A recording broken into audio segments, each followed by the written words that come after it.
Welcome to the Integrated Mind podcast, where we help you connect with your mind, your body, and your soul.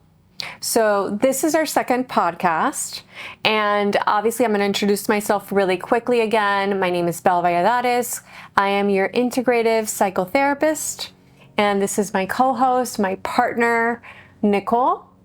Hi, again, I'm Nicole. I'm the integrative nurse practitioner here at Integrated Mind.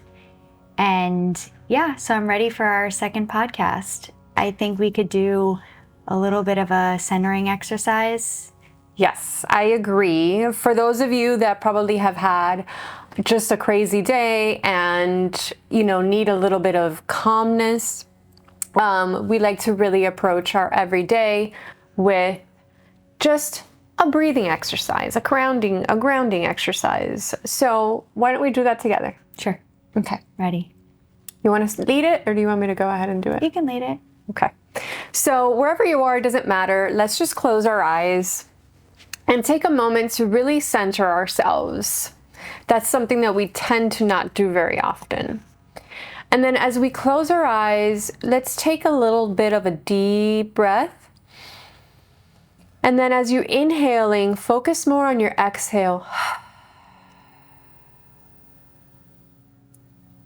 Deep inhale again.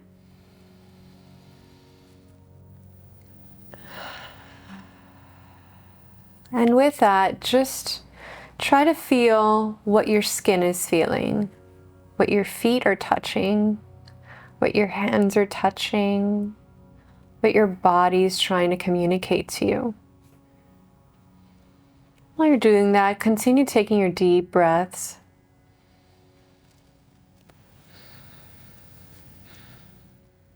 And just connecting with what's happening here and what's happening right now.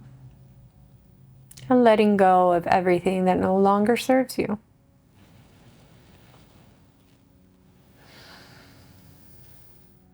And then we just slowly open our eyes. Ooh, that felt good. Yeah, I needed that. Yeah. Especially because I'm new to the podcasting. So That's centering and calming myself was very helpful. Thank you.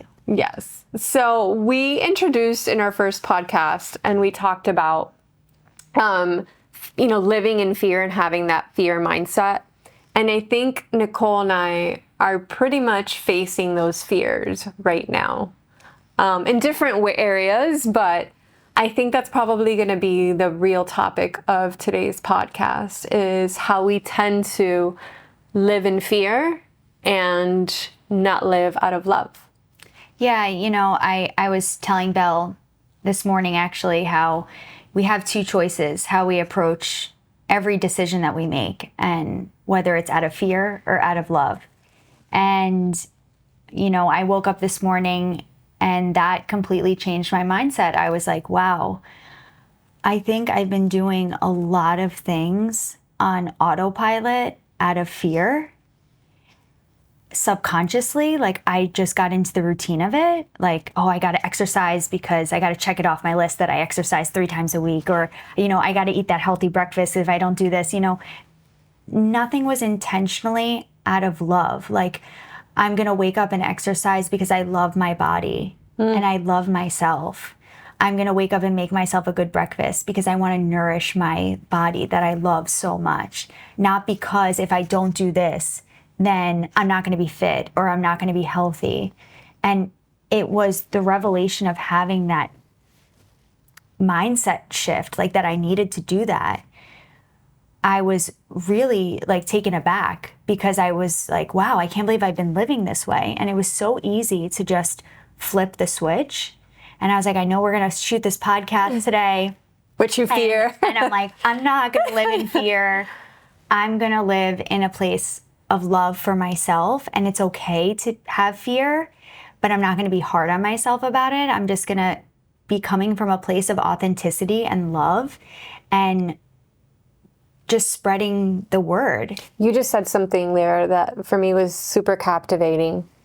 And it's something that we do as humans. We tend to only pick one part. And what I mean by that is what you just said. I'm going to accept that I'm going to be and have somewhat of a fear, but I'm also going to focus on doing it out of love and out of a different intention other than fear. So you're not pushing away the fear, you're acknowledging it, you're validating it, which then doesn't make it more resistant and persistent, right? You're accepting it, you're embracing it, you're validating it, but you're also acting and behaving in the love part, which I think it's amazing. And it reminds me of kind of the working process that you were talking to me about, the A.Q.U.A. And I think, you know, when you were telling me about that, if you want to just like touch on it a little bit, because I think that that's honestly how I just was able to process this feeling that I had this morning without recognizing that I used your process. It's really funny. So A.Q.U.A is it's an acronym, right? And it stands for awareness, questioning, understanding, and accepting. And I think we could use fear into that, like as an example. Yeah, and that's where the questioning comes part and the awareness. Because if you don't have awareness, you have no control over your life. You're going to start, because that's what you had today. You had the awareness. Wow, I'm doing this out of fear. I'm not doing this out of a place of love and connection, right? So having the awareness is what empowers you to make that choice. If you have no awareness, what happens? You're living in that autopilot. Yeah. You're living through past experiences, your subconscious. Limiting beliefs. Limiting beliefs from past experiences that are still involved in your everyday decision making. So that's a step process that I use with my clients is start being aware. That's the first step. And that's the most crucial part. But how do we start becoming aware? Slowing down. Right? And the more you slow down, that awareness grows and grows and grows. And that's when the most powerful change happens. Obviously, it starts with awareness. Then once you have that awareness of what you're doing, you start questioning, right? Oh, am I doing this out of this or am I doing that out of that? Right? Then you start understanding the purpose behind it. Is this coming from a past experience that still I'm holding on to? You start understanding and then you accept it. Because if you don't accept something, that's going to bring frustration. That's going to bring anxiety. That's going to bring a lot of avoidance. And I think avoidance and resistance are one of the biggest contributors to our mental health and to us living happily. So I'm glad that you brought that up, because that's where the power comes in. Understanding yourself, living authentically, understanding your soul. And that's who you are. That's who we are. But again, it starts with facing fears, accepting awareness, all of those things in order to make that drastic shift. Yeah, and I think it was extremely impactful for me because, you know, I come from a traditional medicine background, and here I've been able to cultivate this type of provider that I want to become because mindset and taking care of our mental health is so important to me. I really noticed that I exercise, I eat right, I drink the right water, I, move my body. I try to get 8 hours of sleep. But how impactful my mindset was had more of, I would say, like a shift for me than just doing all of those things. Like the mind is so critical. Our mindset is so critical. And that's why it was important for me to join on this journey with you, to not leave this part out for my patients. It's not just about the physical body and the, what we're doing just to take care of our physical health. No, I mean, it's just so amazing to me. Like I feel like I'm this prime example that I can spread the word because I am doing all the physical health things. But if I don't focus on my mindset, all the other stuff isn't going to be as impactful. 100%. And it goes the same way for me. I've always been, understanding people and understanding how the brain works and understanding why people behave the way that they do. That's always been super intriguing to me, and philosophy and just going down to the nitty gritty.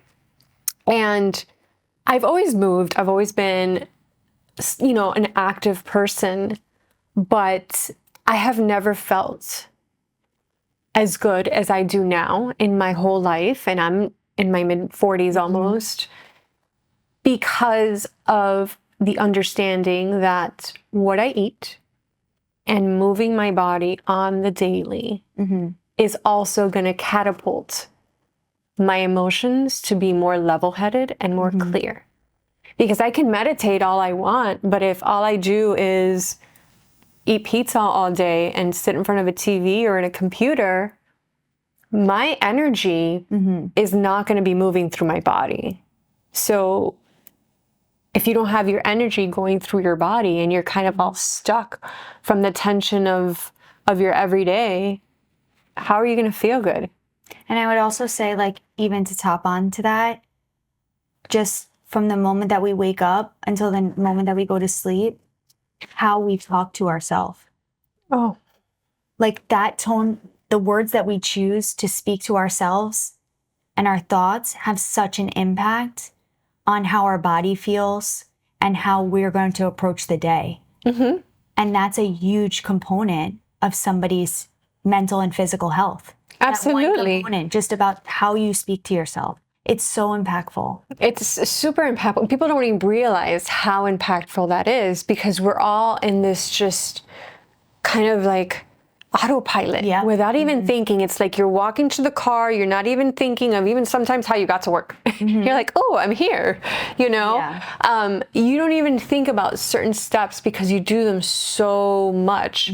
And your brain is going to do that. Your brain is going to kind of go into and categorize things so it doesn't have to do a lot of work, and it can focus on other things, which is great. But at the same time, it takes away your control. And it takes away your ability to really understand yourself. Sometimes we even adopt mindsets and behaviors and beliefs from other people, our society. Our brain tends to always go into the negative. It always wants to help us survive. So I know that. Why do you think it does that? Because it wants to survive. The biggest task for us is to stay alive. That's the biggest task for the human body or the human mind. So in order to do that, it's protecting you. I was just going to say, like, I know that sounds horrible. Oh my God, our brain is kind of like tailored to just thinking the worst. I know that sounds superficially negative, but the purpose is beautiful. It's to keep us alive. But we're more of a conscious being. We're more cognitive. Like, we understand we're an evolved being.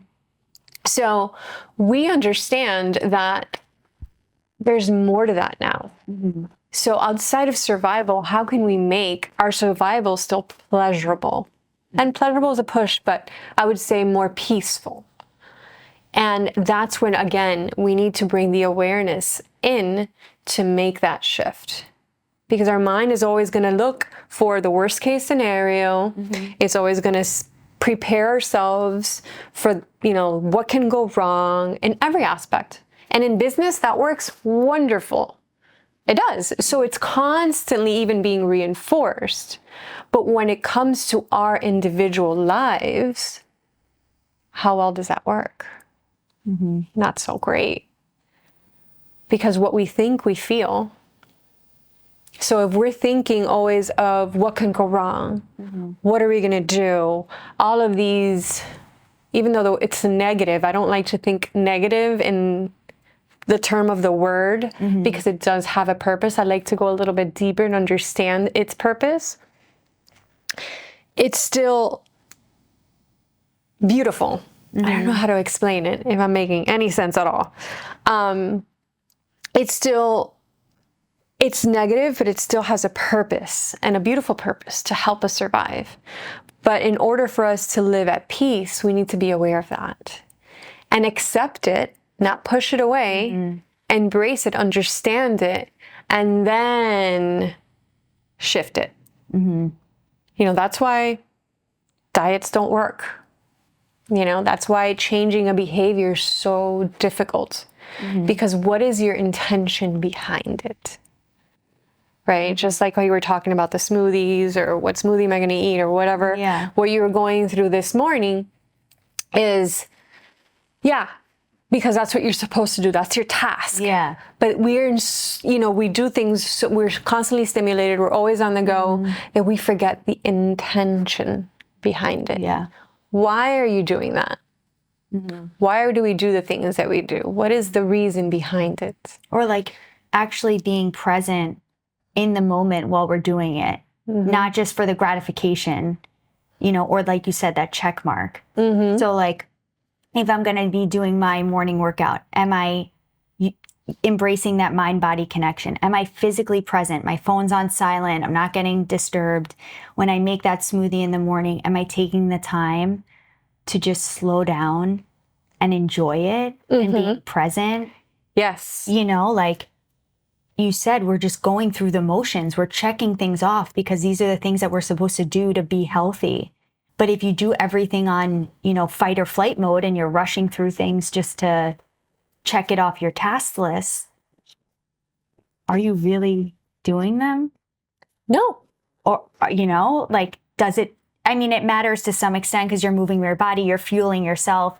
But like from a nervous system regulation point of view, you're not getting your body calm enough and present enough to just tell your body, like, you are safe, you are nourished, you are healthy, you are calm. As you're speaking, the first thing I think about is, you know, weight. It's such a huge market, right? People want to lose weight because they want to look good. Yeah. Right? Yeah, they want to look good and feel good. But is that your priority? Or is your priority, or do you think it would be beneficial if your intention is more of, I want to nourish my body. I want to love my body. Or I want to live a long, healthy life. Versus, I want to look great in a bikini this summer. That's another example of instant gratification. It's no different than the guy that's, you know, in his mid 40s or having a midlife crisis and goes by as a red Corvette. It's no different. It's going to give you a great dopamine rush initially, but then it's going to go back to the same thing. That's why there's such thing as yo-yo dieting. You're going to lose the weight, it's going to feel great, but the purpose and the intention is not aligned with how it's really going to work. And I think, you know, if we go back to the full circle of why we started this business, is to really give people the tools to live a long, fulfilling life with, you know, being able to cultivate lifestyle changes that are consistent, that they can continue to do every single day. You know, you don't want somebody to like need to come to see you as a therapist once a week for the rest of their life. That's not the goal. No. It's about to, you know, for people to come to see me to get the tools and the tips that they need to get through their journey of our, you know, what we call life, and have it be sustainable. These are sustainable things that sustainable information that we're trying to give people. You don't have to spend a lot of money. You don't have to go buy and, you know, buy all these machines or anything like that. It's very simple things. It's very basic, traditional things. And I think like when it comes to people coming to see me, like when they hear the word integrative or functional medicine, like they think that they're going to get like 20,000 supplements and 100 protocols, and it's going to be 6 months of not eating this, and my life's going to be miserable. And I want people to see me as a totally different practitioner. I want people to see me as they're coming to, you know, expand and elevate their health, and that they're going to gain the tools and the tricks that they need to be able to be consistent every single day to take care of themselves. And that looks different for every single person. It's very different, you know, for everyone. And I don't want people to feel like they need to be on supplements. They have to do 100 routines. This is really about getting to the basics slowing down, managing stress, because stress is one of the biggest component to affecting our mental and physical health. That is priority for me. And I think that that's why it's so important that, you know, I got into a business working with you as a therapist, because I do not want to neglect somebody's mental health. And I never want to neglect somebody's mental health. And just getting down to the fundamental basics is so important, because we're just getting so sidetracked. We are. Oh, You know, this like is a new people- fad. This is a new thing. Yeah, and like, I'm all for different modalities of therapy: acupuncture, psychedelic medicine, plant medicine, somatic therapy. I love all of those different modalities. But, you know, constantly searching for the next thing is never going to be the fix. There's no fix. You have to put in just the fundamental work every single day. And it's so simple, but yet we need to spread the word, because just not everybody's doing it. That's the thing. And the reason why there's so many different modalities is because we're all so different. Yeah. You know, we're all What works for you might not work for me. Exactly. A lot of people think like, oh, I just need to go to this one person, and then they neglect their sleep, they neglect their mindset, they neglect their nutrition, they neglect their movement. One thing that I feel is very important is validation of your needs. And when all these new fads and new things, we tend to jump on them because they're so hot and trendy. And whatever's coming up on social media. Exactly. And then we really don't tune in and say, okay, is that really going to work for me? You know, does that mean that I have to stop doing what I really, really love? Or do I have to drop this modality that has worked for me just to try this new one? There's so many questions that go around that. And it's, again, by slowing your nervous system down and being aware to what is good for me. And gosh, I can go on a tangent with that. But I want to stay kind of like going back to fear and facing our fears and our mindset and awareness. That's so important. This venture is facing fears. A little scary. Yeah, I mean, this has been my dream for a long time, and I'm seeing it manifest as we sit here. It's amazing, but at the same time, it's like, oh my gosh, is this really going to work? And I don't let that side take over. So I validate it. I understand it. I say, okay, that part of me is just trying to protect me. It's trying to help me not want to feel bad. So it's going to do it by giving me this fear. So how do you reframe your thoughts? Like, what do you to say to yourself? Yeah. So again, I take a step back and I understand what I'm feeling. Right now, I already know that I'm feeling fear. And at the same time, I'm feeling happy and excited. So going back to how we started, is it out of fear or is it out of love? If I choose the fear, where is that going to take me? Am I still going to start questioning? Is that still going to ruminate in my mind? So I also try to understand it. So I'm aware of it and I question it, A.Q.U.A. And then I understand where it's coming from. I don't just push it away and say, I don't want to fear this fear. I'm just going to ignore it. I don't, blah, blah, blah. Yeah. It's kind of like having a relationship with the emotion. It's not pushing it away. People have challenges with that. Yeah. Why? Because we tend to avoid things that are not pleasant, okay, or resist what's in front of us. That's just what we do. Who wants to do things that is not pleasurable? Yeah. Nobody does. Yeah. So that is also very instinctual. It's kind of like, again, helping us survive in a way. I don't want to feel bad. So I don't want to deal with it. So I avoid it. Right? And then it starts creeping up and creeping up and creeping up. So everything has to be acknowledged, validated, and understood. And once that happens, that's when you're like, okay, I'm going to choose this one. And so what do you, in those moments, like, like the example that you gave, like how did you reframe your... Is it coming from my heart? I ask myself, is this coming from my heart? So I try to understand it again, and then I just say, this is what I want to do. This is what I want to do. Mm-hmm. This is what I want to do. Versus, oh my God, I'm fearing this. I don't want to do this. This is scary. Da, da, da, da, da, da. So understanding, being aware of it is so life-changing. Yeah. It's making it's making it aware. It's making awareness be there. Yeah, and because the intention is there. Don't get me wrong. I have my own journey, my own mental health journey. I have my own therapist. This is like taken years of the making to build this awareness, to build this intuition with myself. I've been in certain circumstances just energetically with a previous job where I tried to ignore the fears. I tried to ignore the sadness. I tried to avoid me not feeling aligned, me not feeling happy. I just kept pushing it down, and just going through the grind. Like, I want to make sure I make it to the 1 year mark of my job, like, because it looks good on a resume. Yeah. Or like, and just kept pushing it. It's not going to be this bad. I'm going to get through the hurdle. I'm going to get through it. To the point where I wasn't sleeping well. I wasn't eating well. I mean, I always eat well, but like, I wasn't eating enough.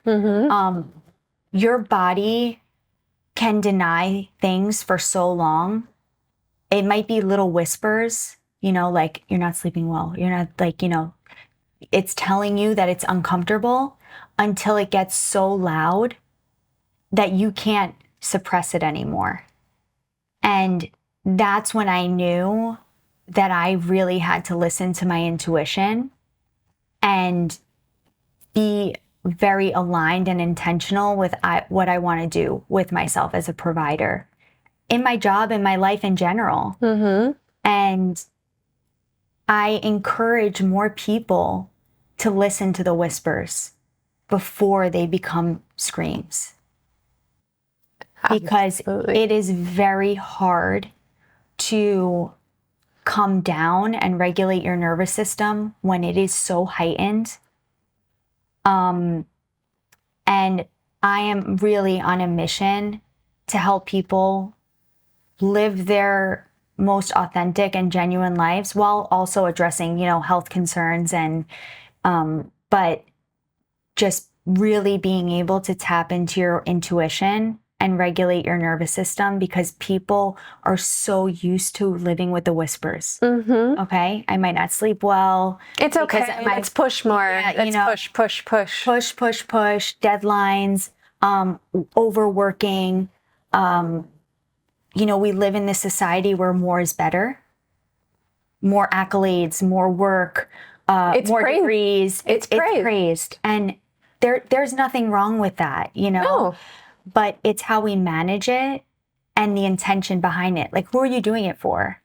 Are you doing it for somebody else? Are you doing it for your parents? Are you really doing it for you? And is it balanced?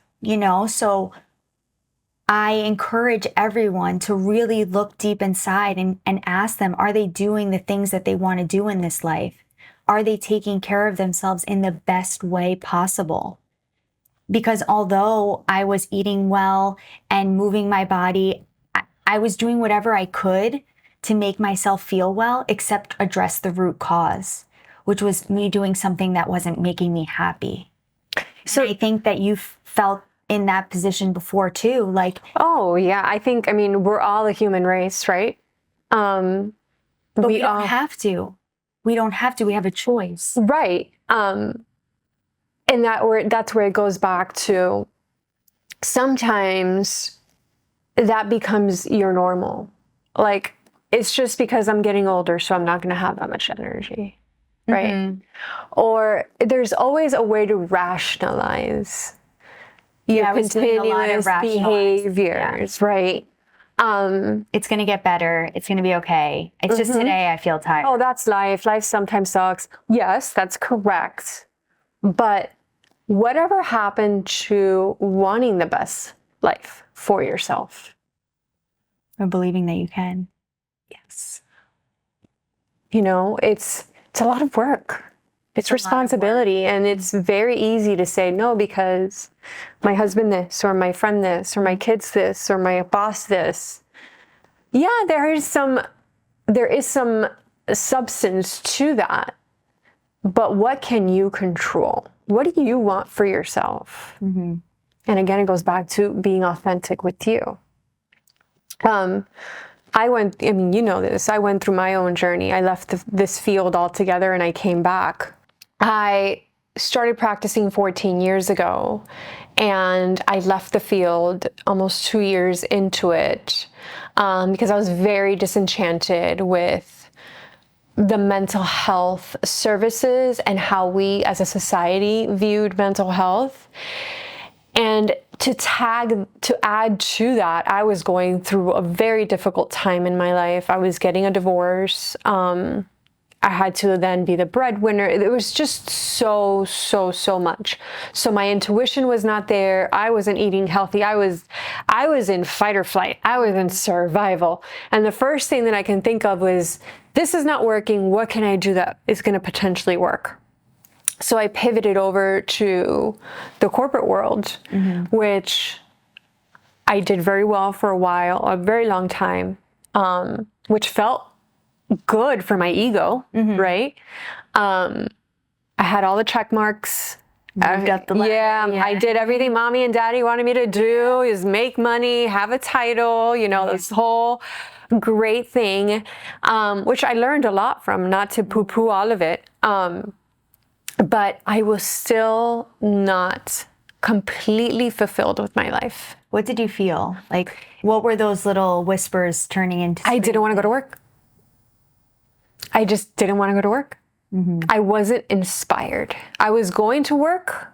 Like really going through the motions, just going through the motion, which is exactly what I want to help people. Why we're creating this, right? Is to live authentically. You don't have to just go with the motions. I'm not saying that there's not going to be bad parts or bad times in your life that's just going to require, because that's the reality, right?